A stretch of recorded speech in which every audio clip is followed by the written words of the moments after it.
సమాజంలో రోజు రోజుకు పెరుగుతున్న అవినీతిని అరికట్టే బాధ్యత ప్రతి ఒక్కరిదని నిజామాబాద్ ఇన్ఛార్జ్ కమిషనర్ సింధు శర్మ అన్నారు. అవినీతి నిరోధక వారోత్సవాల్లో భాగంగా నిజామాబాద్ జిల్లా కేంద్రంలోని కలెక్టరేట్ మైదానంలో అవినీతిపై అవగాహన ర్యాలీని ప్రారంభించారు. ఈ సందర్భంగా వారు మాట్లాడుతూ అవినీతి రహిత సమాజాన్ని నెలకొల్పే బాధ్యత ప్రతి ఒక్కరిదన్నారు. ఏ శాఖకు చెందిన అధికారులైనా అవినీతికి పాల్పడితే చట్టపరమైన కఠిన చర్యలు తప్పవన్నారు. అవినీతిపై సమాచారం అందించేందుకు 1064 టోల్ ఫ్రీ నంబర్ సేవలను ఉపయోగించుకోవాలని సూచించారు.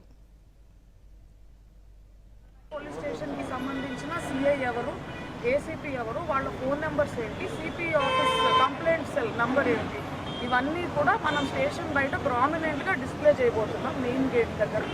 So my appeal to all people of Nizamabad and Kamareddy districts, because ACB నుంచి మరి నిజామాబాద్ చూస్తారు కాబట్టి మీకు ఎటువంటి కంప్లైంట్స్ ఉన్నా పోలీస్ స్టేషన్ ఫంక్షన్లో కానీ ఇద్దరు ఫంక్షన్లో కానీ ఒకటి మనకి toll free number 1064 ACB contact చేయొచ్చు. అదేవిధంగా మన పోలీస్ స్టేషన్ ఫంక్షన్లో ఏదైనా కంప్లైంట్స్ ఉన్నాయి ఆర్ గ్రీవెన్సెస్ నాకు అడ్రస్ కావట్లేదు అంటే నెక్స్ట్ సూపర్వైజరీ ఆఫీసర్స్ నంబర్ కూడా మనం ప్రామినెంట్లీ ప్రతి పోలీస్ స్టేషన్ బయట